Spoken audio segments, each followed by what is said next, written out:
Okay, so again, welcome to the presentation for 2021, my forecasts and I guess predictions. I'm giving predictions at the end for 2021.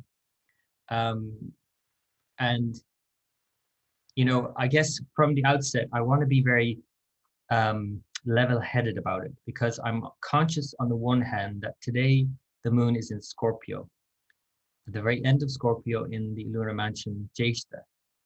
And Jeshta is all about overcoming the difficulties of Scorpio, of course, the difficulties of the mind.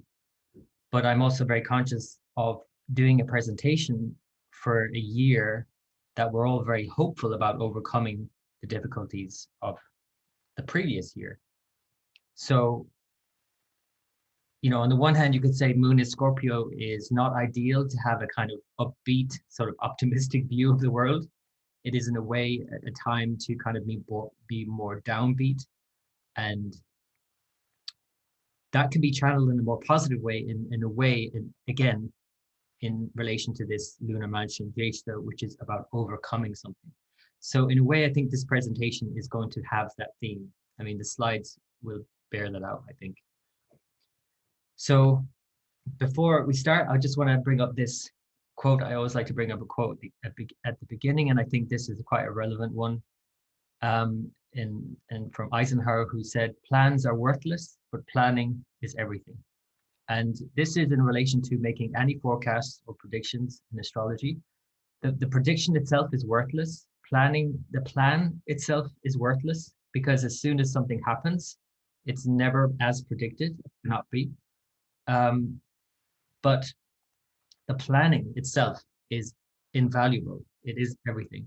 So planning for something and, having an idea of the probabilities or possibilities in any given time period is really, really helpful and invaluable. But again, like I said, the plan itself is worthless. Because again, as soon as something happens, it's useless, because then it's like it happens. Even if you predict something exactly on paper, as soon as it happens, it's not going to be how you experience that thing. Everyone is going to experience it in their own unique way. That's the other thing about astrology prediction. It's quite challenging because, like Osho said, the teacher from India, there are as many worlds as there are minds. So we all have our own spin on everything that's happening. We all have our own world in our head. And so just keep that in mind when I go through the transits, I would say. So here are the transits, the main transits I'll be talking about for the year.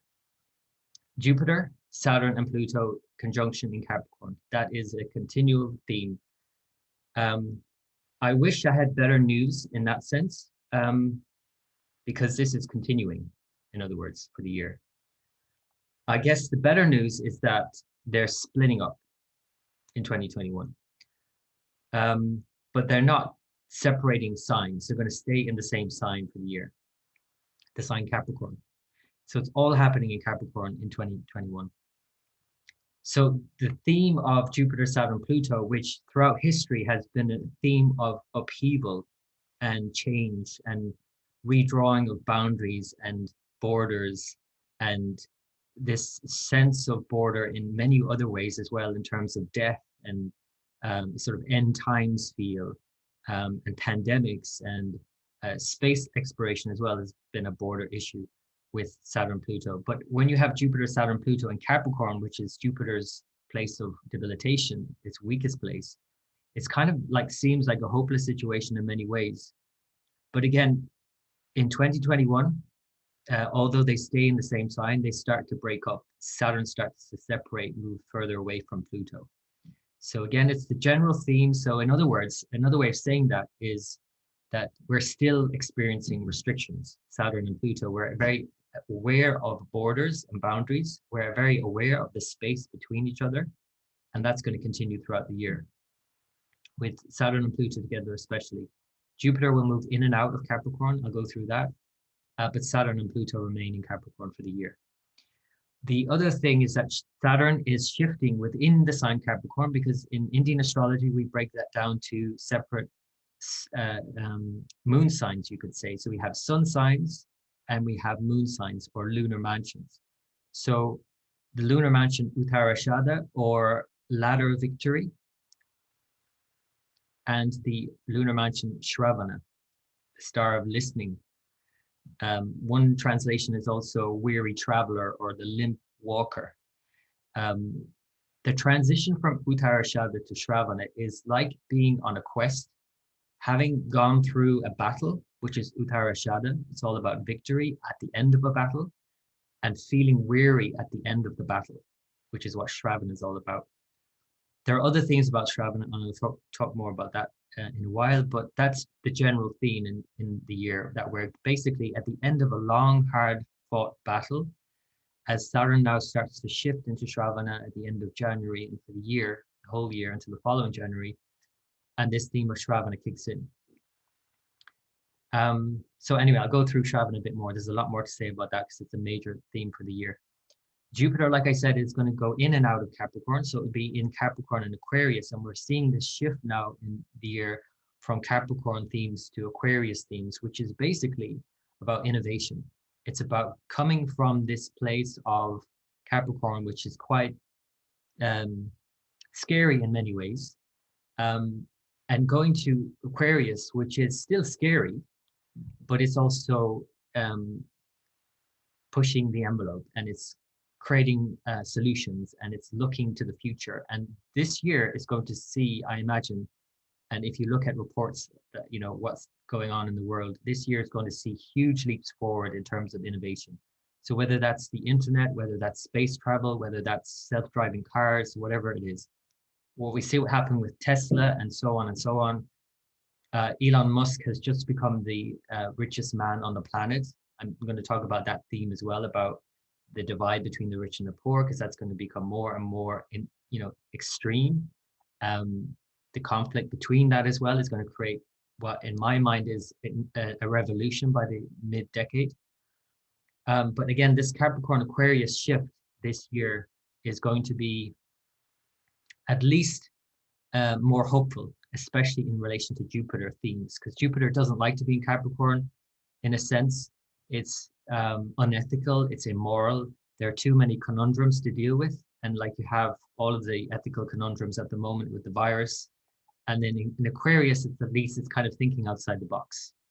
So that's more hopeful, basically. The square of Saturn and Uranus and Mars is continuing. So Saturn and Uranus were already square last year. That's continuing this year, but it's more intense even. When you add Mars into the mix, which has just entered into the square with Saturn, and I'm sure you've seen the news and what's going on in the US at the moment, and that is, if you could literally think about an event that would show this Saturn-Mars square and Uranus square, think about Saturn as the common man, the people, pushing past Mars, the armed forces. So in this instance, you know, and the pushback, of course, so they're squaring each other, they aspect each other. So you could see that very strongly in those images. This is the theme for the year, the whole year, and it's going to get more intense. Mars is combust from June to December. So right throughout the summer and the autumn, we have Mars in combustion. And then also in June and July, opposite Saturn. So there's an opposition there, a conflict in June, July. So June, July especially is highly volatile and explosive, and lots more, like we've seen on our TV screens recently, will happen. The other theme then is the lunar nodes in Taurus and Scorpio, which is all year again, the transit. And the lunar nodes in Scorpio and Taurus is all about resources or the lack thereof. So there's going to be a major theme about resources, supply chains, and so on. And another thing that's happening because of the nodes in Taurus and Scorpio, with all the planets lined up on the other side between Scorpio and Taurus, moving towards the north node, Rahu, is the Kala Sarpa Yoga, the serpent of time. Kala means time, Sarpa is serpent, yoga is combination. So this serpent of time combination is very potent from tomorrow, January 11th, and for a couple of weeks, and in February for a couple of weeks. But really it's in sort of an effect in some shade or other until April. when Mars moves into Gemini and breaks this finally. Up until then, Mars will be with Rahu. So that period, end of February, March, and into the beginning of April is highly volatile as well because Rahu and Mars in Taurus. So we're talking about supply chains, resources, food, the economy, all of these things going into quite a volatile state. So it's quite an intense year, as you can see. And in a way, 2021 is going to be more intense than 2020, if you can believe that. And in a way as well, as you see from my predictions for 2020, I saw it as a year of change. Of course, that was the case. I didn't think it'd be that much change, but in a way, nothing really happened. Then nothing could happen. Everyone was halted. Everything slowed down and stopped. Whereas 2021 shows some movement, things actually happening. Take, for example, Brexit. I mean, Brexit is now happening. It was talked about all 2020, but it didn't happen. So things are going to start to happen. So here's some themes that I pulled out from the year from all these transits that I thought would be relevant, and I can go through them bit by bit. And of course, I won't be able to go through anything too in depth, but anyone here live can ask questions, of course.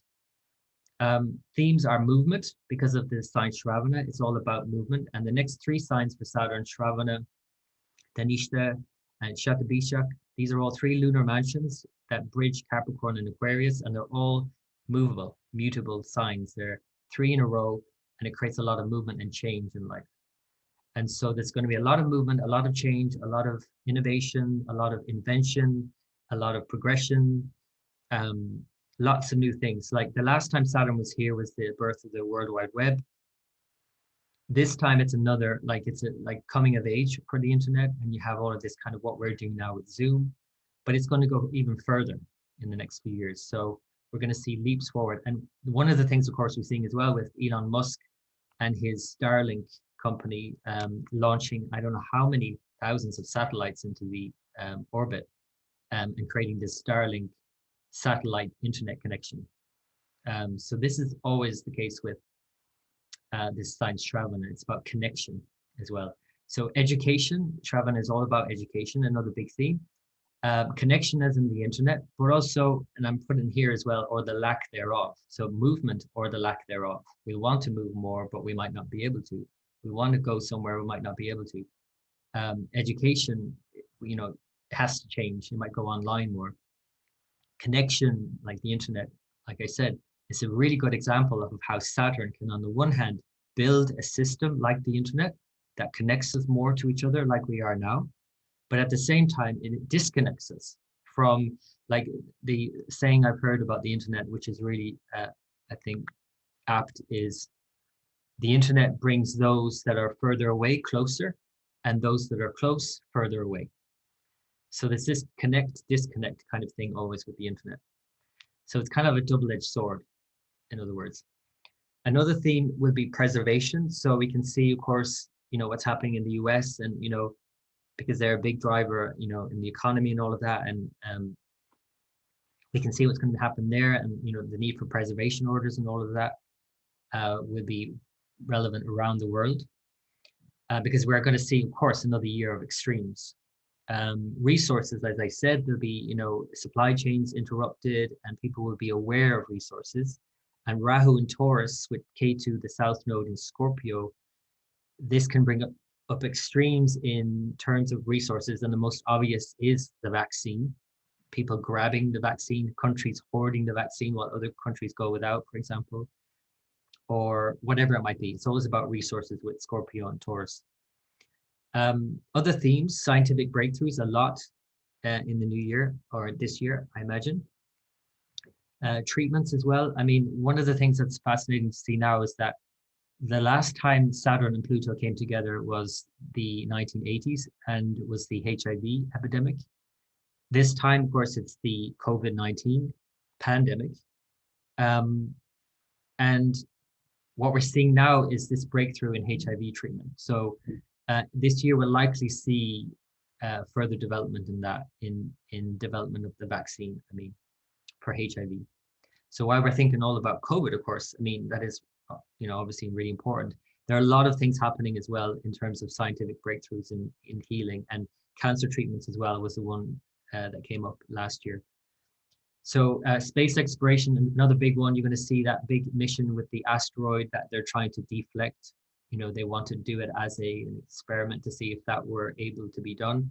If an asteroid was actually coming to hit the Earth, will they be able to deflect it with that technology that's being launched this year? The internet, as I mentioned, and AI, and of course, Elon Musk is at the forefront of that, and he with his Tesla company and all of that with self-driving cars being released in a big way this year. Financial challenges, of course, but this is in a stark contrast to what the stock markets are doing, because if you can see what the stock markets are doing and Bitcoin and all of that, and it's skyrocketing, and at the same time, like the rate of unemployment is the highest as it's been since the Great Depression. So it's got this up and down situation here, this extreme, and whenever you have extremes like that, and I'll point back to the Great Depression and similar transits that were going on in the 30s. And if anyone wants to ask me any specific questions about that, please feel free to. I can go into the charts. But we're having a similar situation now. So it's a bit worrying, of course, when you see that kind of up and down and the possibility of a depression, not just a recession. And depression, by the way, is just when a recession lasts more than 3 years, I believe. So anyway, so divisiveness, that's because of the Kalasarpa Yoga. It's a theme at the beginning of the year, especially, kind of runs throughout the year, though, because the new moon in April has that kind of theme within it. So it has that kind of divisiveness feel for the year. Again, it was the same last year. Mental health challenges. Shravana is ruled by the moon or associated with the moon in Indian astrology, whereas the previous sign where Saturn was transiting is associated with the sun. So the sun is very much about resources and the moon is all about how we feel. And so, again, thinking about that ladder victory and having won a battle and like on the battlefield and like the army is spent. It's kind of like that scene in the movie where you kind of pan around and you see all the soldiers kind of wandering around in a daze. It's a bit like that this year in a sense, because mental health challenges will be more to the forefront. It's taking its toll, basically, all of these lockdowns. And so adaptations are necessary. And of course, people will have to look after their mental health more. And that will be a big theme with Saturn in Shravana associated with the moon. Saturn-moon combinations create a need to look after your mental health and mind. Focus your mind in healthy ways. Otherwise, the negative default can become, a negative frame of mind. So it's important that we look after our mental health and well-being this year. Big changes in big business. It's no wonder there, nothing new there. This is all to do not just with the Saturn-Pluto, it's also Jupiter, Saturn, Pluto, combination of all of those. We've just had a Jupiter-Saturn conjunction in December, and so it's creating big changes in the world, in governments and in big business. Cyber and other attacks, year of volatility in that sense. I'll go through that. That was also the case last year. I predicted that also. Natural disasters, more of the same, I guess. Fires, floods, droughts. This time I think it will add famine, unfortunately. And we've seen previous transits when, we in the 80s when we saw the famine in Ethiopia. So likely seismic activity as well. And that's every year, I guess. But it's going to be quite an extreme year. I'll show you what Mars is doing throughout the year, and it's quite volatile. Ups and downs with Mars. I mean, it's highly energized right now, but it's going to go through a lot of ups and downs in the year. Further changes and innovations in the workplace. That's largely to do, of course, it's pandemic, it's the workplace, it's the innovations in terms of technology and internet and all of that. Border and boundary issues are going to be one of the biggest themes. I mean, it's a continued theme because of Saturn, Pluto. So here I just want to show you an image of in the sky where all this action has been happening of late. If you just look at here where you see maybe the signs you're more familiar with, Libra, Scorpio, Sagittarius, and Capricorn are all along here on the ecliptic. This is the galactic center here. This is important in terms of understanding the image I'm going to bring up in a minute. This galactic center, this kind of midriff in our solar system, or our view from the solar system. And so these constellations, which are not signs, they're not included in the signs that we use in astrology. This is north of Scorpio, but it's included in Scorpio in many ways in myth. It's Ophiuchus, and he's the serpent bearer. So just take a look at him and the serpent bearer, and know that the next sign over Altair here is the eagle. And take a look at this image here from the Indian lexicon. So you have Garuda, the eagle man, and you have Vishnu riding the mount, his mount, the eagle, holding a snake. All of these symbols are tied to these constellations. Again, they're north of the signs that we are familiar with in astrology, but they're again incorporated, of course. And they're incorporated in many more ways with the lunar mountains that we're more familiar with in Indian astrology. So this symbol of an eagle swooping down and grabbing the snake, and this kind of, the snake being the poison, right?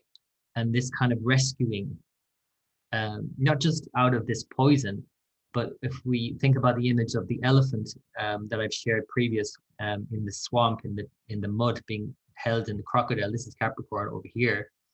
The eagle is above that. So it's this kind of thing of swooping down and lifting us up out of this. So this is what the theme is kind of moving towards this year more so. So that's more hopeful. This is an image of Vishnu lying down on his bed of serpents. Again, the images of the serpents here. And Vishnu is the ruler of Shravana. This is the thing. He's the deity that rules Shravana, and he's the deity that holds everything together. It's like the all-pervasive one, like the sense of everything and everyone, which is what Capricorn is all about anyway.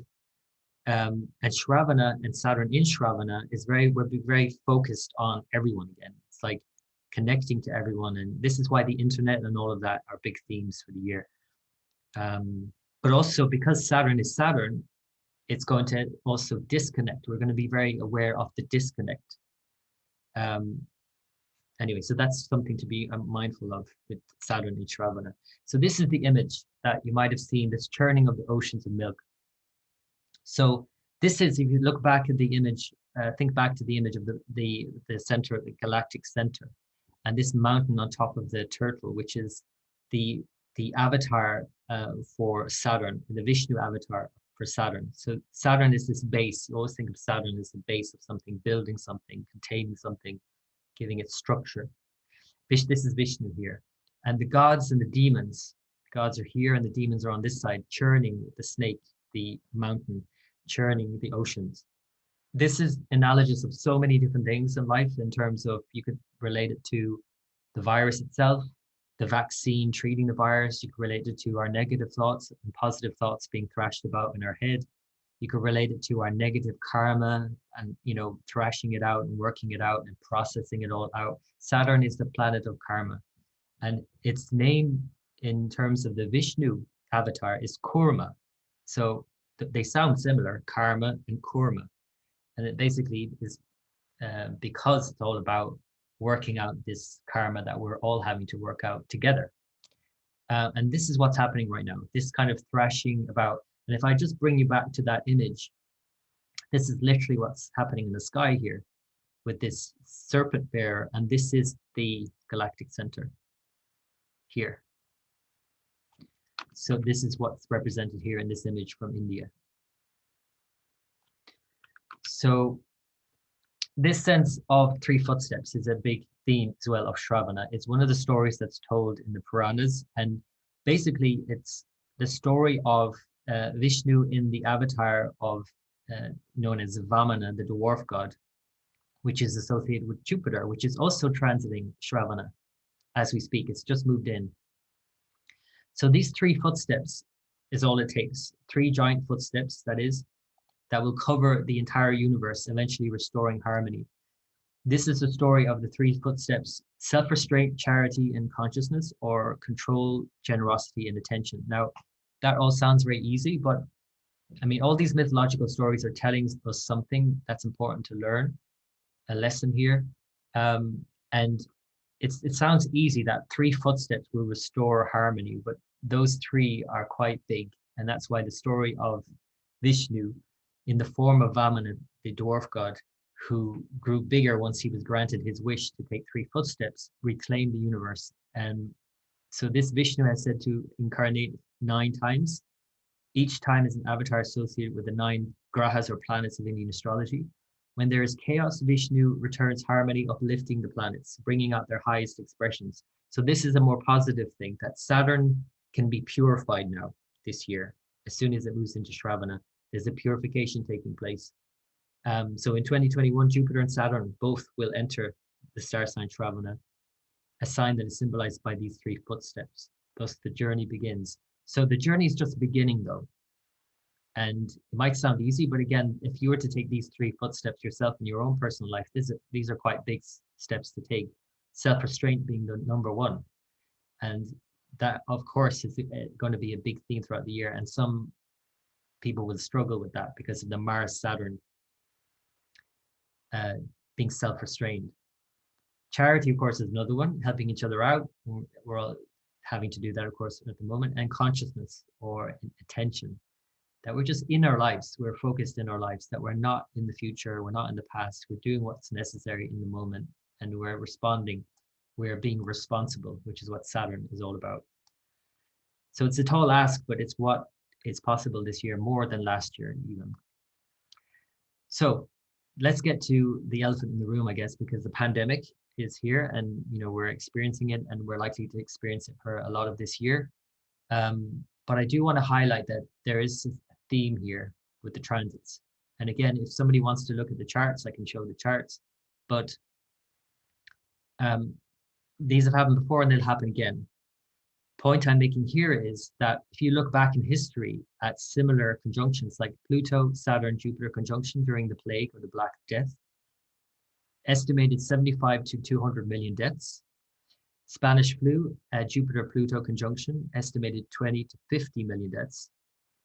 HIV/AIDS, estimated 32 million deaths so far.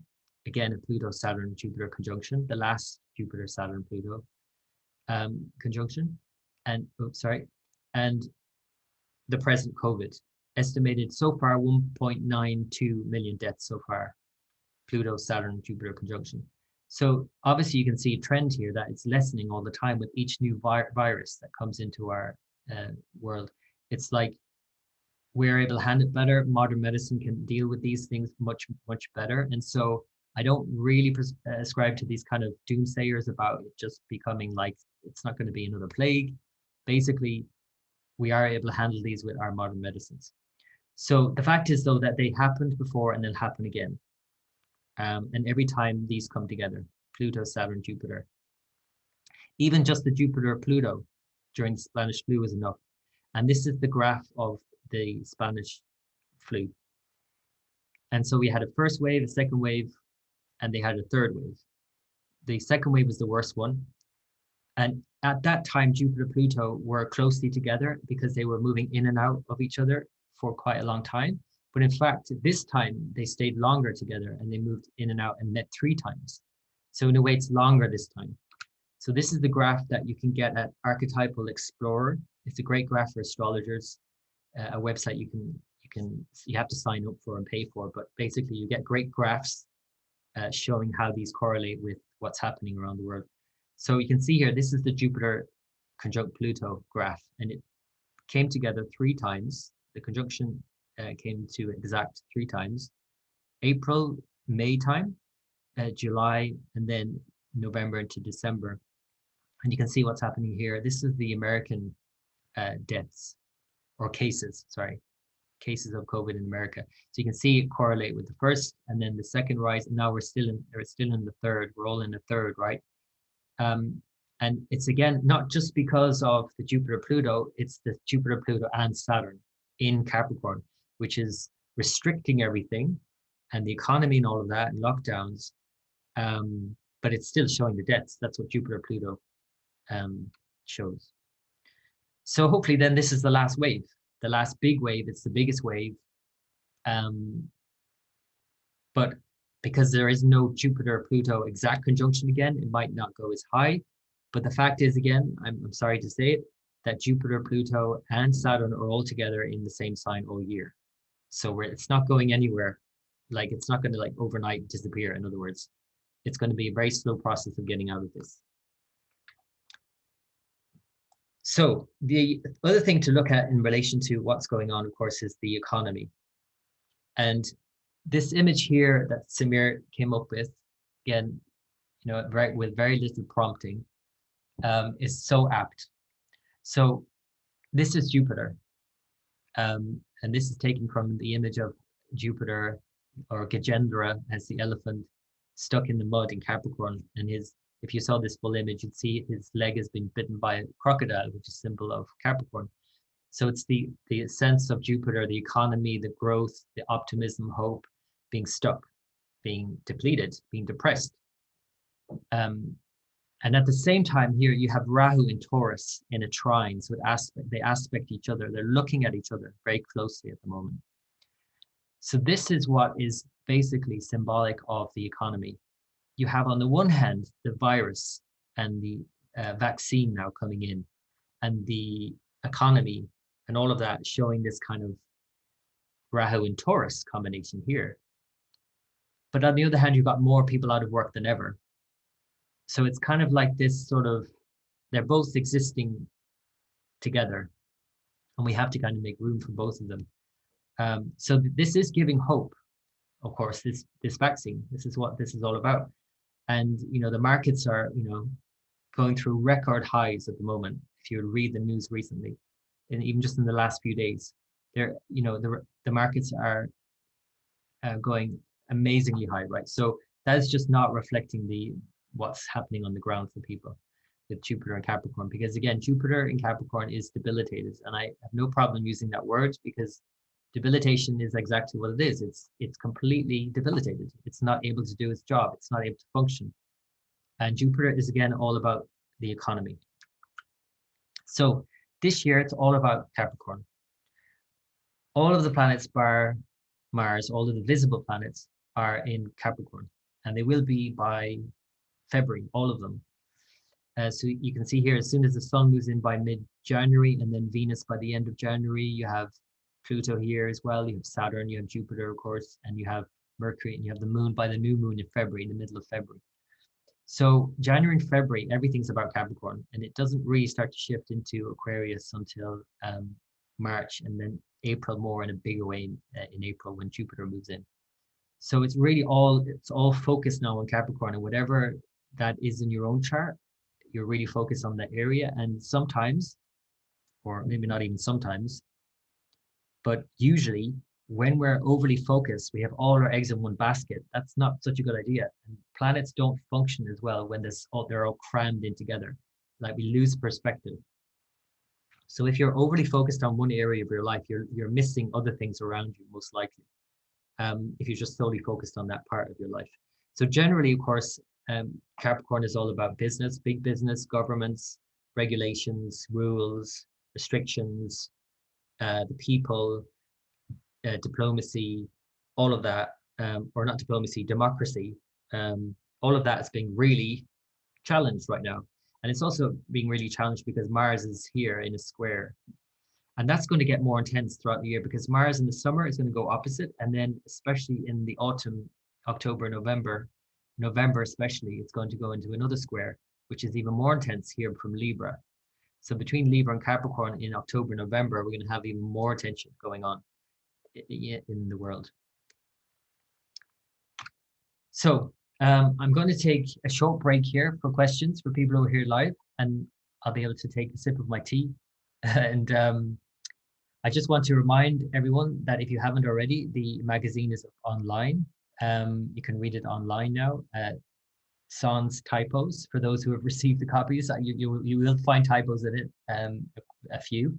And if you want to refer back to the online, I wanted to get the print copy out to you as soon as possible. And that meant doing an early print and then not having grabbed all the typos. So I apologize for that. But you'll read the version online, and it has all of these big themes in it anyway, if you want to read online. So I'm going to take a pause for now, and if anyone has any questions, I'll gladly answer any questions. Okay, so let's get into more detailed observations of what's going on. So we're going to take it month by month as well. I haven't put in this presentation the signs, so for each sign, I'm going to do separate videos on each of the signs, and I'll be releasing those in the next couple of weeks. So I'll do a video on Aries, Taurus, Gemini, and so on, and just to get more detail. I wouldn't be able to fit that in this presentation. So I'll go month by month more so. So here are the eclipses. So let's maybe just focus on the solar eclipses. We have a total lunar eclipse in Scorpio in May, and then followed by a annular, like this kind of solar eclipse. It's not a total because of the distance of the moon. It would have been otherwise. So you can pretty much look at it as a total solar. Annular solar on June 10th. It's at 25 degrees of Taurus. If you have anything around 25 degrees of Taurus or Scorpio. So also if you were born around the June 10th mark, the sun is there, of course, so that's going to impact you. But this sign here, Mrigashirsha, which is basically the lunar mansion, which means deer head, Mrigashirsha. If anyone does yoga, you'll be more familiar with this Shirshasana, the headstand.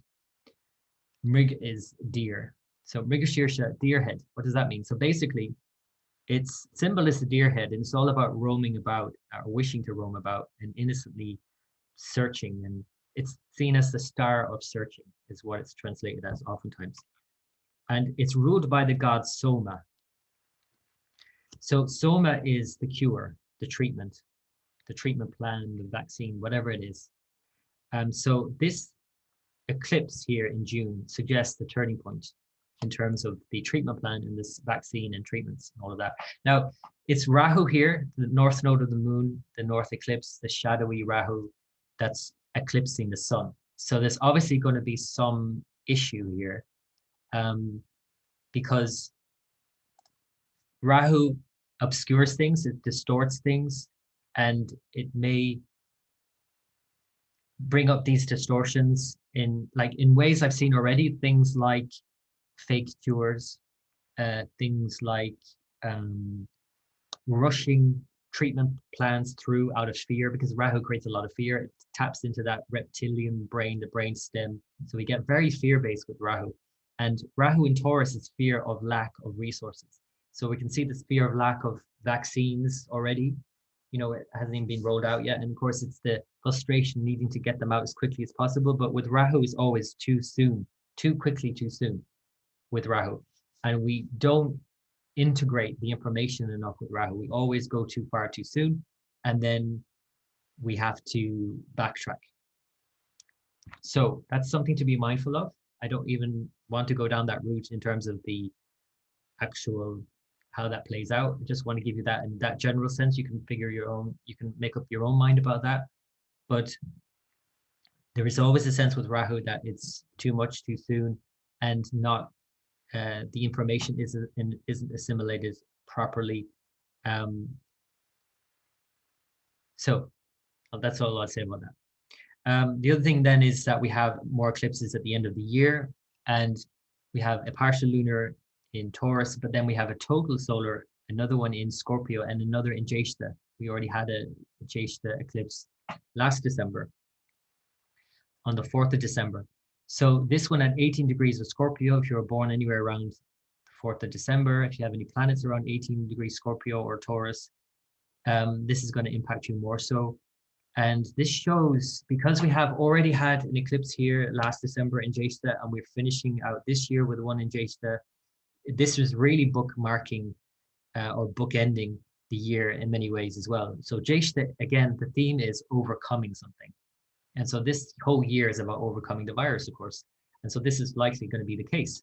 And if you look at 2022, Saturn, in the summer of 2022, at least, Saturn makes it out of Capricorn finally, but he goes back in the winter of 2022.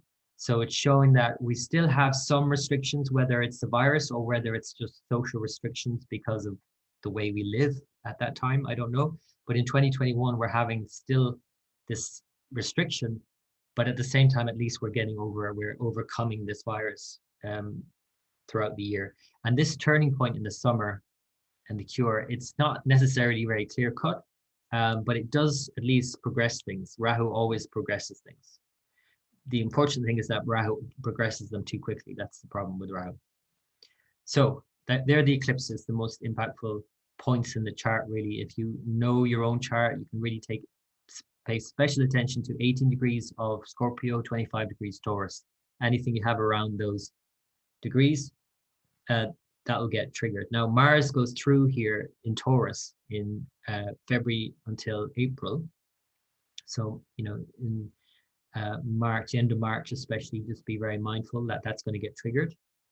And then Mars also goes through Scorpio by the end of the year, December into January 2022. So this will be a big impact with Mars. And again, that's a good thing, I guess, with the Jeshta especially. It's about overcoming the difficulties. So let's get into the planets themselves. They're going retrograde as always every year, and they're going into combustion. And let's talk about Mercury retrograde first. As always, 3 times a year. Retrograde is coming up on the 30th until the 21st of Feb. And from 2 degrees of Aquarius back into 16 degrees Capricorn. So you can see it moves from the very beginning of the air signs. It doesn't really make all the way into the air signs fully. And then it goes all the way back through the earth signs. So it's mostly earth Mercury retrograde this year. So it's all about practical issues. It's all about reworking things, redrafting things, reviewing very practical aspects of life.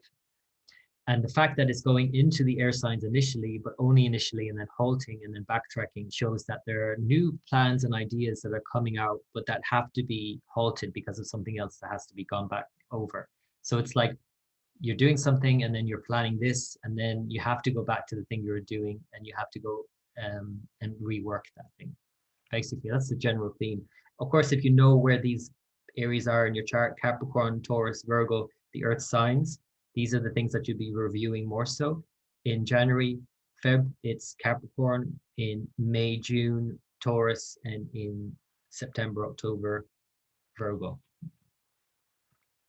Venus is retrograde, but at the very end of the year. So it'll be very tail end of the year, 19th of December to January 29th next year. 2 degrees Capricorn back into Sagittarius. So mostly Sagittarius. And this whole section, this is interesting because Venus end of the year and into the new year is going back over the whole section of the zodiac that so many things have happened recently, with Pluto moving back and over here, the Pluto Saturn conjunction here, and Capricorn and Jupiter, all 3 of them in this section of the zodiac. So this is highly significant in terms of this Uttara Shada, especially Purva and Uttara, the former and the latter victorious. So it's this battle that's being fought. And so with Venus, maybe there's a healing here, I don't know, after a long battle. But and in terms of Venus, of course, it's the arts and social life and the economy as well. But maybe it's a healing as well personally. It's combust from January 23rd coming up to April 24th and exact on March 26th. So Venus then moves from the morning to the evening star.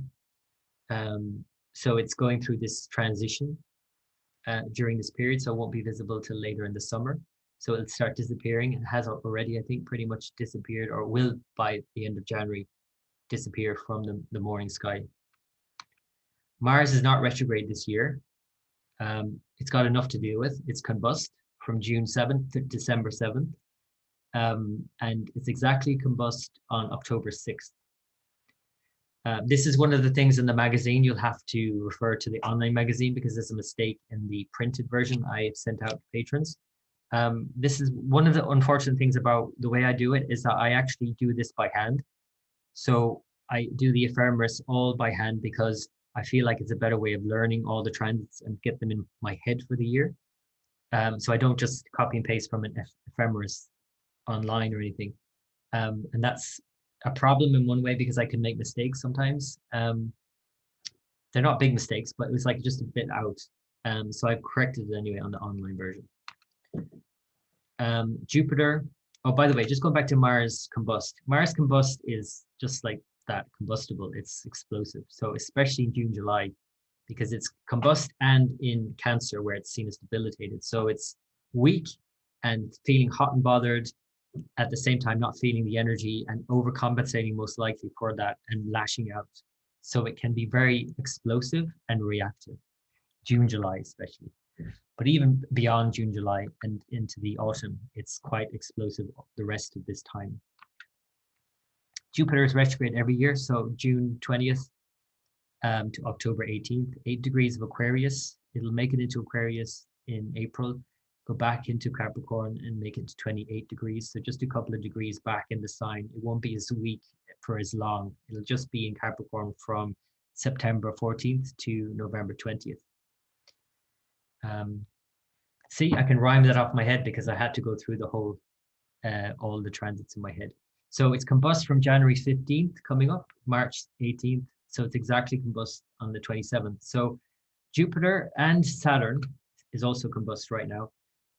When they're both combust, too close to the sun to be seen, and they're also in a conjunction with each other, that's quite an interesting situation because you have the planets, Jupiter especially in a weak position, but also combust. And combustion tends to hamper the outer significations of a planet. So of course, Jupiter's the economy, so this is worrisome. And then Saturn is structure and rules and laws put in place, when you combine it with Jupiter, especially in Capricorn. And this is combust. Things are exploding now. Things are really coming up to climax. So this Saturn combustion is exact on the 22nd of January. I'll talk more about the US inauguration because it's a highly explosive period. Mars is retrograde from May 23rd to October 11th, going back from 19 degrees to 12 degrees of Capricorn. Just paying particular attention to Saturn and Jupiter because these are the two big honchos. Jupiter, the biggest planet, of course. Any planets you have at 8 degrees of Aquarius or 28 degrees Capricorn really get benefit of Jupiter stationing there at those times, June 20th, October 18th, June or October. And then Saturn, if you have planets around 19 or 12 degrees Capricorn in May or October, that's less beneficial because it's more pressurized. It's, in a way it's good because your Saturn and Jupiter both creating a situation like you've got the idea that is Jupiter, however ill-informed it is right now because of Jupiter's weakness. And you've got the hard work ethic of Saturn, which is certainly there. Although combust, remember, is a problem. After their combustion, when they come out of that March, it's a better situation. So really we're seeing a kind of challenging situation January, February, March. The outer planets then, Uranus retrograde, stations on the 14th at 12 degrees of Aries. It's retrograde again from 20th of August to next year, January 18th. Goes back from 20 degrees to 16 degrees Aries. So it's staying in this middle part of Aries. It's highly explosive in January because it's stationing direct, conjunct Mars. I'll go back into that when we talk about the inauguration. Neptune is retrograde 25th of June, 2nd or the 1st of December. 29, it gets right to the end of Aquarius and goes back to 26 degrees. And then finally Pluto only makes it to 2 degrees of Capricorn and goes back to the 0 degree, the 1st degree mark of Capricorn, 27th of April to the 6th of October. They do that every year. It's not unusual. So now we'll go into maybe some charts just to look at a bit closer at these and how they're affecting different countries. The first one I'll bring up is China, which is an obvious one to bring up. Of course, it has Capricorn rising as well as the moon there at 8 and 9 degrees where these planets are currently, it's Jupiter and Saturn. So this is really feeling it right now, China, and it's really feeling it in a good way because look where China is in comparison to the rest of the world. Saturn is very strong for Capricorn. Anyone who has Capricorn rising, this is a very powerful year. When you add Jupiter into Capricorn with Saturn for Capricorn rising, this is really beneficial for them. So of course, China is benefiting. And even in, and look at what they're able to, like the restrictions that they went through initially. This is the lesson of Saturn. You can look to China to see the lesson of Saturn. Whatever you think about communism, socialism, all of those political ideals and ideas, forget about all of that. Look at what they did. They literally barricaded people into their homes. Let's face it, they welded people into their homes. But Saturn, when it's very strong, Capricorn rising, it does what it has to do. It gets the job done, Saturn, when it's very strong. And it does it before it gets worse. Saturn is like not putting something off, because if you put it off, it just gets worse and worse and worse. And when we don't do what we need to do, i.e. we don't do the Saturn thing, then we have problems. And so now isn't to say that China doesn't have problems, because if we talk about Pluto's transit in Capricorn for the next 20 years, China is going to go through some huge changes for the next 20 years that who knows, it's not going to be the same nation in 2 decades it is right now. And its period at the moment is Mercury, which is in the 9th sign, and you might think that's great, and it is in many ways, but it's conjunct Ketu, and Ketu is coming up in next year, 2022. And Ketu can create problems. Ketu literally is a virus, by the way. So Russia, opposite sign Cancer rising for the Russian chart. So you can see the opposition between China and Russia in their charts, of course, but you can see here as well that Saturn is in Capricorn. It's the same thing, same theme again, and Saturn has returned to where it was when the Russia, that was basically the breakup of the Soviet Union.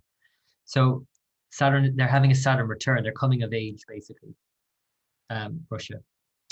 So they have definitely some issues to deal with there, because, as we do as individuals as well, we kind of have these growing pains with Saturn, and we have this sense of having to grow up. And, the other thing about Pluto here as well, opposite, their rising sign in the 7th sign of other, dealing with other countries in this case, we could see that they're going to be put under pressure. And what tends to happen with these kind of really these kind of countries and these kind of leaders, these kind of countries tend to dig their heels even more when they're threatened. And that's the energy of Pluto. It's very hidden. It's very dark, to say the least. So you see that more and more likely in countries like China and in Russia. So what we're going to see probably over many years is these kind of darker tones come out, and hearing more and more about what they're capable of doing in silencing others. Opposition. Like, think about Russia here as in Pluto and Saturn in the opposite sign to the rising sign. So it's definitely about quelching the opposition and doing whatever it takes to do that. Anyway, so I can go on and look at this cycle that they're in Mars overall and Mars Ketu in May. So it starts Mars Ketu in May until October. So this year for Russia is going to be volatile, we can say, and underhanded and secretive as well with Ketu. So America's chart is the chart of independence. Now, this is one of the points to make here, is that basically you have to remember that the American chart, America was founded during an insurrection. Let's remember that. Okay, so the British rule and all of that, and it was a revolution that basically led to the American Declaration of Independence. So the American chart is having a Pluto return, as all astrologers are pointing out quite rightly. Pluto is here at 6 degrees. It's going to return here in the next couple of years. So basically, and this is the 2nd sign of the chart with Sagittarius rising. So it's all about a reevaluation of what the country stands for in the next few years, next many years, but certainly in the next few years more intensely. So the next few years are going to really create a divide, really create an issue, because it's Rahu cycle. Rahu is very divisive. And it's not only Rahu, it's Rahu Saturn until September 2023. And this is kind of a turning point, in a way, a low point for them, because Saturn in the 10th house is showing the breaking down of the system, and Rahu is showing the kind of divisiveness and the struggle really that's going on there. And then it goes into Rahu Mercury, then Rahu Ketu in the coming years, and all of that's about resources and economy and finances. So there's a lot of challenge to not just the US economy, but to the world economy as a result. And again, like even people are throwing around the words like civil war now. And I remember a few years ago giving a group talk about the American chart, and the words just slipped out of my mouth. And I kind of felt foolish really saying it, that, America, we could see them going to a civil war.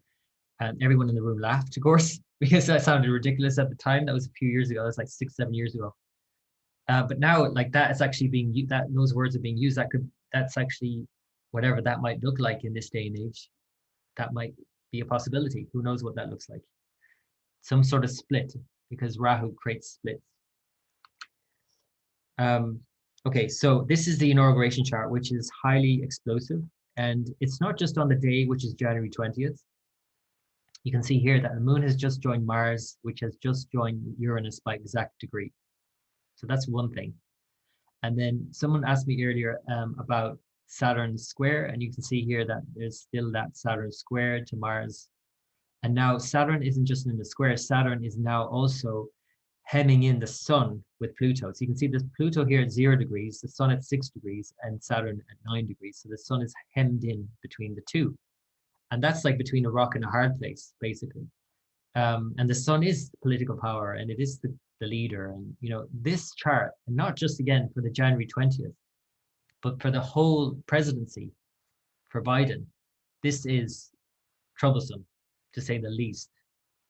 This is highly troublesome. Like I've already predicted, you know, in my patron videos that Biden won't last.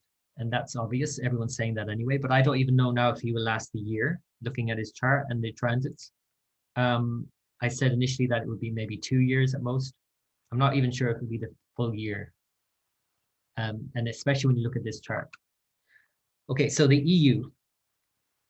The EU is also going through a Rahu period, and it's also Rahu Saturn. So it's also going through this most difficult period for them because, you know, Saturn is about breaking up. It's about breaking things apart. And Rahu is very divisive anyway. So Rahu Saturn, it's big changes, in other words, huge changes for the EU. And that's until January 2023.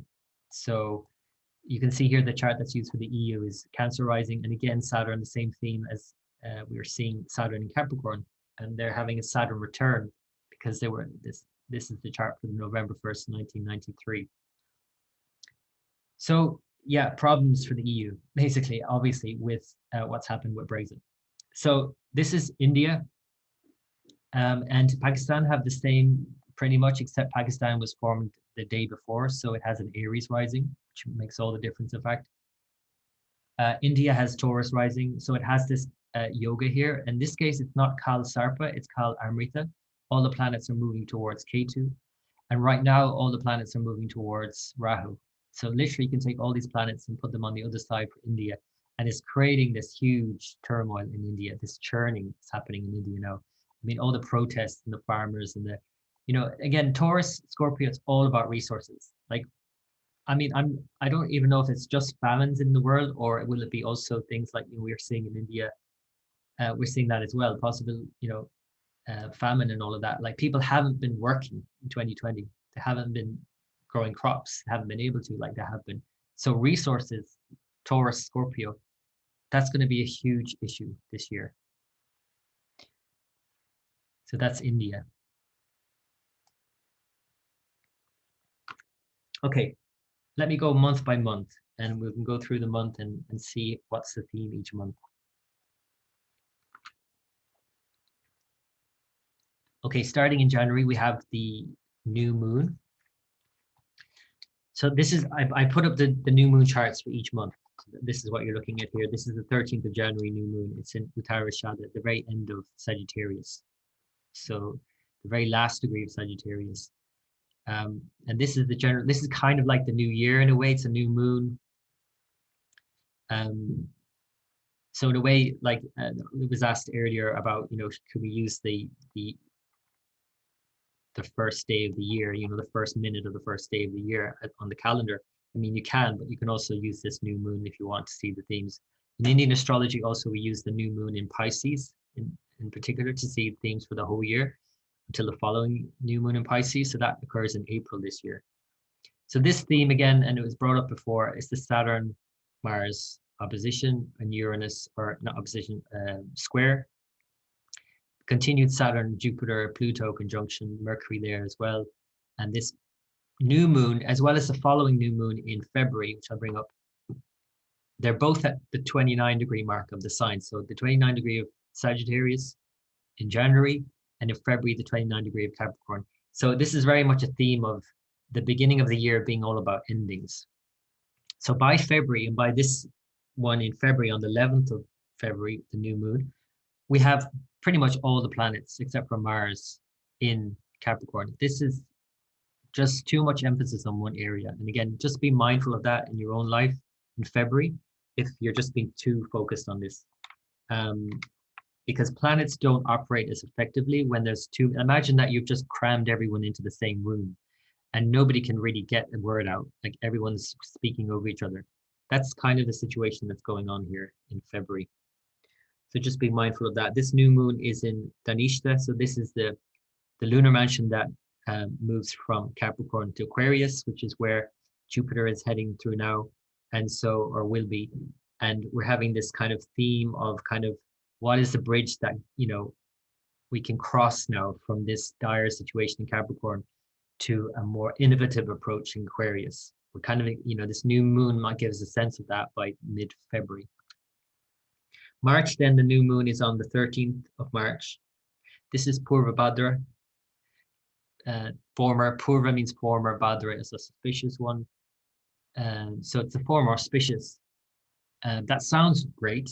When you look at the symbols of the sign, though, it's like a funeral cot and a sword.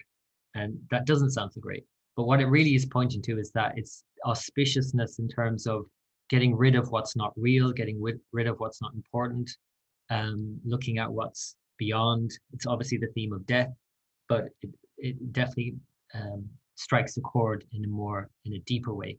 And this is the sign that bridges Aquarius and Pisces. So again, not the 29 degree, but almost 29 degrees. So 3 months in a row, January, February, March, all of the new moons are at the very end of the signs, Sagittarius, Capricorn, and Aquarius, and moving into the next sign. So it's this theme of endings throughout the whole beginning of the year, January, February, March, instead of beginnings. Like there isn't this sense of new beginning really throughout the beginning of the year. April, then, this is the new moon that's used for the year in Indian astrology. It's at 28 degrees. Again, you see that in the zodiac. So now we're having this theme throughout the beginning of the year, really until April. And this is the point now where, even though this new moon is like an ending in a way, it is a new beginning in more ways than the previous ones, because Jupiter has now moved into Aquarius. So there's something kind of fresh, new, fresh idea coming in at this point in April that we'll be very thankful for. At this point, you'll notice as well that Mars has moved through Taurus. So that March period, we go back to March, that whole March period into April is highly explosive. So just be mindful of that period, March, April. But in this case, explosive and getting beyond these kind of blocks of the north and south node, which can create, again, this kind of lopsided sort of thing that we're tied into that we can't get out of, that feels very, it's literally like we're hemmed in between the nodes. So it's like this situation now we're breaking free of it in a way in April. So that's the good news. You can see Mars here is starting to move beyond the north node. And by the 13th, I think it is, of April, you have Mars leaving, moving into Gemini on the 13th of April. So then May, so May is the new moon in Aries. Again, you have it at 27 degrees, it's right into the sign, but it's not quite as ending as the other ones. So this is the sign Kritika. So Kritika is the cutting one, the critical one. And so this is, in this instance, for the moon especially, because the moon likes it in Kritika, it's about removing impurities and negativity. So this is a positive thing in that sense. And now, because the sun is also exalted at this time, and Mars has broken the spell, as it were, of the nodes, having moved into Gemini, there's a different situation cropping up here now in May. And in a way, I think May, April, May is probably, a nicer time in many ways. There's some things that we can look out for here, not just because of the sun exalted, but Venus is exalted as well. And then as soon as the moon moves into exaltation, I'll give you that date. It's when all three, sun, moon especially, and also Venus in its own sign, are very strong. It's called Akshaya Tritiya, the undiminishing day, the third lunar day, and it's the 14th of May. So it's a very powerful day for the year. And it's usually used for new beginnings. That's, I think, Indian time, so it might be 13th here in Ireland. but it's a very powerful day for new beginnings, starting something new. If you follow me on Patreon anyway, I will post the exact date in your time zone. So 13th or 14th of May. June, then we have another new moon. Let me get the date. It's on June 10th. This is the eclipse. This is a new moon eclipse at 25 degrees of Taurus in Mrigashirsha. I mentioned it before. It's the god Soma, the cure, the treatment plan. Mercury is retrograde. It is an eclipse. You know, there is some confusion here. There is some going back over something. There is something coming up here. Ultimately, it will progress things, but it will confuse things initially in June. And because Mars is now in Cancer opposite Saturn, this is, you know, this is probably the most testing time of the year in many ways, I think, because you expect by summer to kind of, you know, be very clear, like clear run, and this is it, it's the summer now, we're over this. But this is offering up some confusion and some, some things to get over here in June, July. So here's July. Mars is still in Cancer, and the new moon here in July is on the 10th of July also, and it's in Punarvasu. Here it's 23 degrees of Gemini. Venus has joined Mars. They're both opposite the Saturn Pluto, so we're going to have to manage with that with the summer. So yeah, one thing I would say about Mars in Cancer and with Venus now as well is that if you have any creative outlet that you can focus on, use it.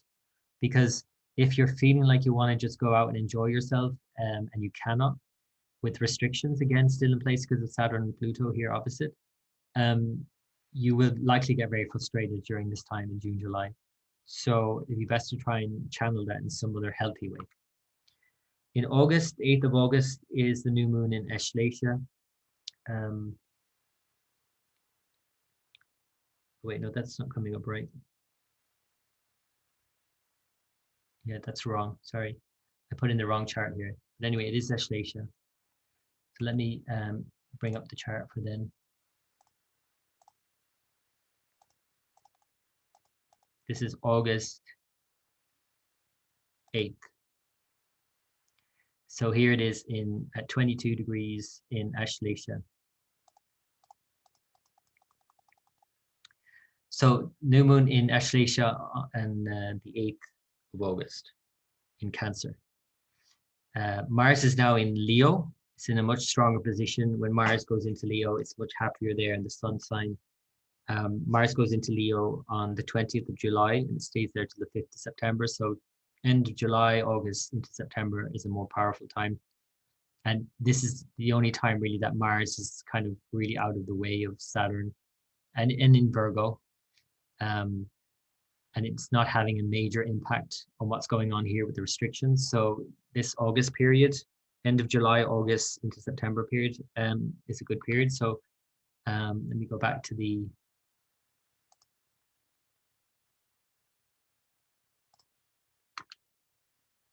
So this is September. This is the new moon on the 7th of September. This is at 20 degrees of Leo. This is Purva Falguni. This is the more enjoyable sign. It's associated with Venus. It's more creative. Sun, moon at 20 degrees of Leo. You'll see here as well, of course, that Mercury has joined Mars, and be mindful as well that Mercury will retrograde in Virgo. It's retrograding, remember, in the Earth signs, so it'll only peek its way into Libra initially and go back into Virgo. So it's going to join with Mars. So that's going to be quite, you know, when you think about September and September being getting back to school, getting back to our scheduling and doing all of that, with Mars thrown into the mix during all of this, Mercury retrograde, this would be, you know, quite, how will I say it? By the end of September, Mercury retrogrades. Again, it might be just a bit frustrating for us because when you get Mercury retrograde anyway, but Mars and Mercury retrograde, it can be quite challenging. But then it's the next couple of months that are going to be most challenging because you've got Mars moving into Libra, aspecting Saturn in that square aspect again, and Saturn looking back, and Jupiter will have returned to Capricorn at that point. So October, November, this is what's going to challenge us more than anything. And maybe it's because we're heading into the winter again, and that this crops up again in a bigger way, and that we have to deal with this further restrictions, and we don't want to, and we're going to push back even harder. This is most likely. So this is the new moon in October. The new moon is the 6th of October. It's at 19 degrees of Virgo in Hasta, the hand, the lunar mansion here, which is, again, it's all about, Virgo is all about scheduling, organizing, planning. And Mercury retrograde requires patience, basically, in October. You see here in November, the new moon is at 18 degrees of Libra on the 4th of November. Swati is the sign. It's the god of Vayu, the wind. It's all about scattering ourselves about, the sun is weak here, Mars is here, Mercury's here, and they're all aspected by Saturn. Jupiter is still in Capricorn. This is the challenge, especially the first week of November is probably the most challenging, but the month of November in general will challenge us to be patient, to restrain ourselves, because you also have this Uranus opposition to Mars as well at the same time. So then finally, December, on the 4th of December, we have the year end on a total solar eclipse. Again, just as we had 2020. And this time it's at 18 degrees of Scorpio. So the new moon total solar eclipse is at 18 degrees of Scorpio. And again, this is the sign Jeshta, which is all about overcoming adversity and challenges and overcoming our weaknesses. Think about the serpent bearer that I mentioned earlier, the sign of Ficus, north of the sign Scorpio. This is the theme here. This is all about taking it into our hands, dealing with it, getting over it. This is a good sign, in fact, when you have an eclipse here, that there is something coming to light, that we're getting over it in some way, that we're getting beyond it, that there's some insight, that there's some cure or development, further developments with the cure or treatment. I do think that this whole year is going to see some massive leaps forward in treatment plans in general, not just for the COVID virus, but for, other diseases as well, other like the HIV, for example, virus, how that's being treated. That's going to be a big mover this year. So ultimately, this is positive. K2 is particularly strong in Scorpio. Mars is about to move into Scorpio to finish out the year. It moves into Scorpio on the 4th as well, so just later on that day of the new moon. And that's the year in a nutshell. I don't want to go through anything too detailed because I want to give you a brief synopsis, I suppose, of what the year is about. I hope you get a sense of that. And so into my predictions. So I'm going to finish off with a couple more slides after this, and then we're done. So this is my slide from last year. I didn't alter it in any way. All I did was I put in this line here. How did I do? So you can tell me, I don't know. I got some things right, of course, and some things wrong. And as I said at the break, with astrology, you learn more from getting things wrong than you do getting things right. Because you look back and what you didn't look at right. There's some things I got wrong that, some things I got right that I thought I got wrong initially as well. And in terms of the cyber attacks and bombings that I said would happen in February, March, and it turns out, and I didn't find out until recently, that actually wasn't revealed until recently, that actually there was massive cyber attacks in March, but we just didn't hear about it until a few weeks ago.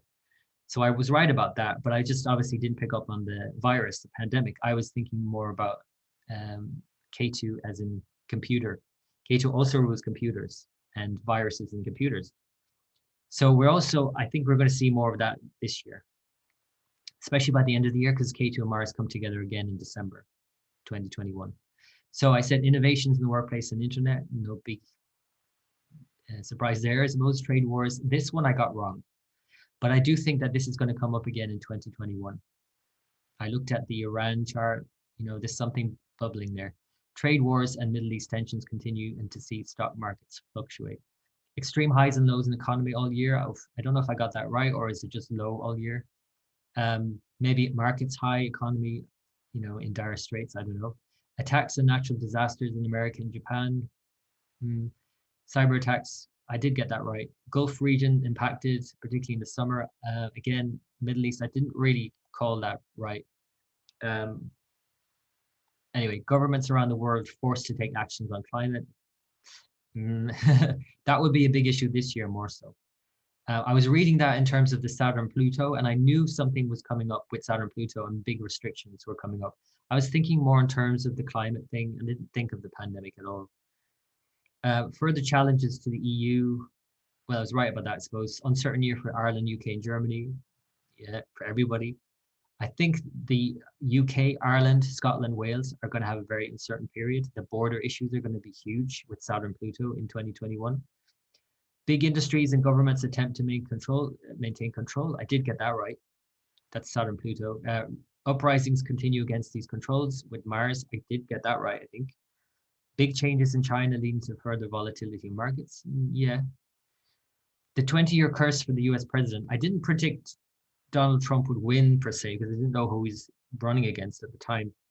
I did see problems for him and I did write about that, and I thought he would have problems and losses and health problems, I thought more so. I mean, he did have COVID, but this 20-year curse now, unfortunately, will have to go and be passed on to Biden. And this is not looking good for him. Now, we do have to take into account that Biden is older. He's the oldest president, in fact, ever elected. And he might not even see out the year. And maybe he just steps down because he's done. I don't know. Power changes hands within countries and between countries. Not so sure. Economic downturn by last quarter and into 2021. That's sure. After an extreme year, for sure. So these are my predictions for the year. So further changes and innovations in the workplace and internet. This Starlink rollout, the internet, the satellite rollouts. Elon Musk is now going stratosphere. Further unrest, contrast between individual freedoms and the needs of the many. That's a theme for the whole year with the Saturn Mars and the Uranus Mars thing. It's going to be very, very volatile. Stock markets continue to fluctuate, highs and lows, economy challenged all year. Jupiter continues in Capricorn for a lot of the year. Thankfully, only until April, but then back into Capricorn in September to November. So the summer period, yeah, I'm just think it's a very kind of up and down year in terms of the economy also. Government climate controls, conservation orders. I think that'll be a big theme because of Shravana. Again, this purification with Saturn in Capricorn and Shravana, lunar mansion. I think there'll be a lot of push for conservation orders because of what's happening around the world. I think there'll be extreme weathers this year, just like last year, but maybe even more so, to be quite honest. Scientific breakthroughs, which is a good news here, technological advancements, new medical treatments, I talked about that. Further challenges to EU, including Ireland, Scotland, Wales, breaking up or not breaking up, but maybe just having to kind of think of their borders more and more with the COVID thing. 20-year curse for the US president. I talked about that last year. You can watch the last year's video if you want more detail, but I do think Biden is not going to last very long. And again, I hope it's just that he steps down because he's getting older, but who knows? It is a very volatile presidency when we look at the inauguration chart. Pandemic and Brexit creates problems with supply chains. This is because of Rahu Ketu in Taurus and Scorpio, and maybe even famines in some places in the world. Big industries and governments, again, this is the same attempt to maintain control. Uprising continue against these controls. This is the same theme of Saturn, Mars, Uranus. Big changes in China and US, the dollar going through big changes, not just this year, but many years.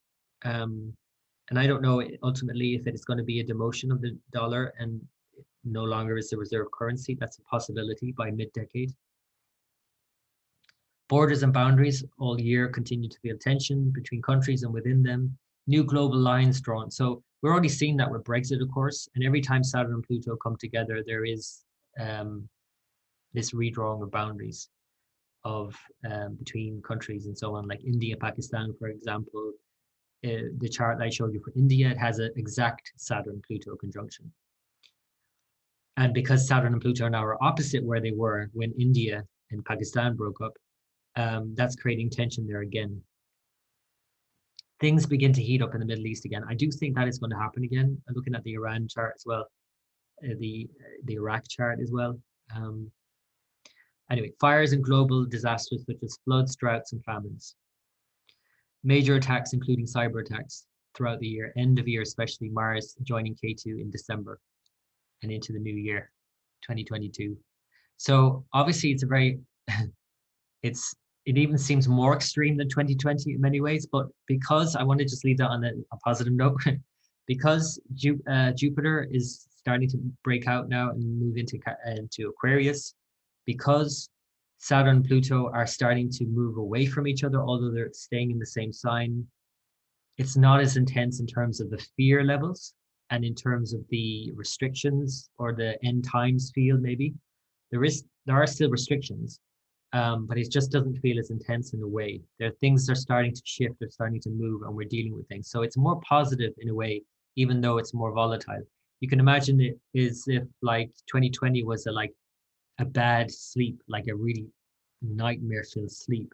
And then 2021, it's like you're waking up and you're actually dealing with, you know, things that you were dreaming about or having a nightmare about. It's like actually, you're kind of really having to process them in your awake state.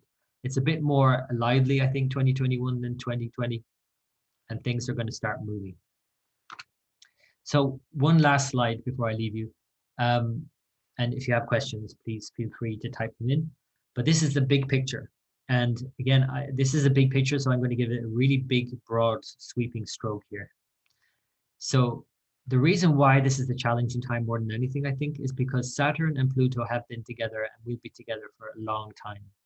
They don't usually come together for this long, but because Pluto was moving to the end of Sagittarius in 2017, when Saturn moved into Sagittarius, that means that it then moved into Capricorn, and that means Saturn and Pluto remain together till 2023 for 6 years. They normally would only just be in the same sign for 3 years, 2.5 years, in fact, for Saturn.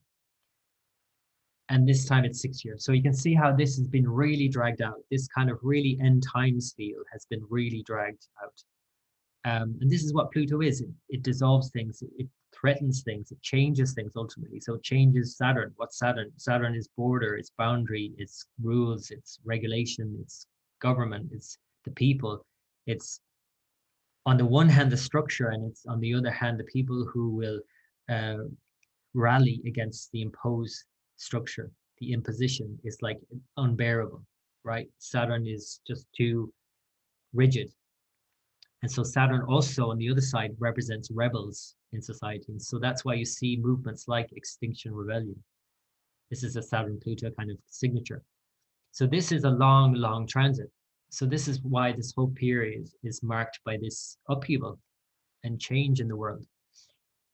What's going to happen by mid-decade, and I keep talking about this, but basically by mid-decade, Saturn joins Neptune. And so Neptune dissolves things and changes things and sort of unifies things in many ways, where Pluto divides things. It's a fearful thing, Pluto, whereas Neptune is a more connected thing. It's idealistic.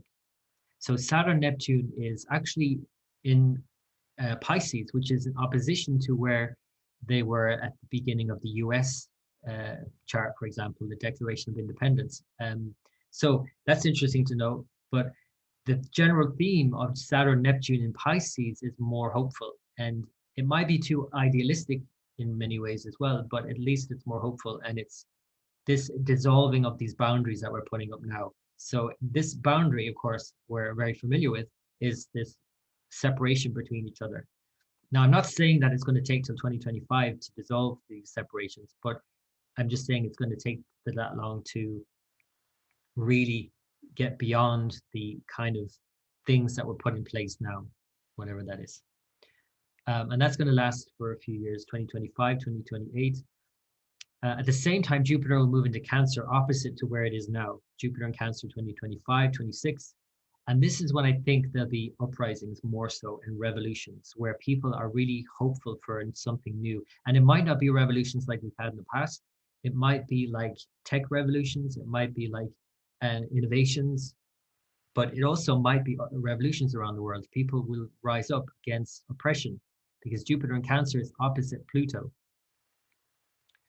And Pluto in Capricorn is going to really be changing the system. And as systems change and highlights the inequalities and the vast gulf between the rich and the poor, which is what always happens prior to a revolution, And natural disasters and pandemics and all of that always happen prior to these kind of things. Revolution is likely, most likely, by the middle of the decade. Saturn will then meet Uranus by the end of the decade into the new decade, 2030s. And so somebody was asking me earlier about markets and the Great Depression and all of that. This is likely, a stock market crash. We've seen that in the past with Uranus and Saturn combination. But it's also highlighting some new innovative ways. And so it might be that there's no such thing as the way the markets are run right now. It might be that we're just trading in something else. It could be something completely revolutionary to that extent. I don't know. But because at that time as well, in the early 2030s, Jupiter has returned to Capricorn with Pluto and another downturn. And that's after opposing Saturn and Uranus in Gemini. So this is likely to be even more severe in a way, economically. So if it hasn't changed before then, it's going to receive such a huge jolt by the beginning of next decade, 10 years, that, I don't think that it will, I don't know if it'd be a Great Depression. I don't know if it would be whatever, stock market crash. I don't know exactly how it will pan out. But I do know this major change in terms of the economy, especially. And then by 2037, then you have Jupiter back in Cancer. And again, that more hopeful sign, and that creates this kind of new impetus for something, growing something new. So during this whole period, and that's also where Uranus and Rahu are in Gemini when Jupiter is in Cancer. This whole time, throughout the 20s, whether they're the roaring 20s or not, and throughout the 30s, Pluto is moving through Capricorn, creating this new, what they're now terming, the WEF are now actually terming a fourth industrial revolution. So the changes that we are going to go through, I cannot see. And as I said at the top of this, plans are useless. Planning is, what's necessary. Because whatever plans you have in place, it's just going to go through such change that you cannot be assured of anything. But the planning itself is invaluable. We need to plan. We need to, with astrology, with whatever tools you have at your disposal, be aware of these transits and the volatility that's possible and the ups and downs in the markets and the economy and all of that.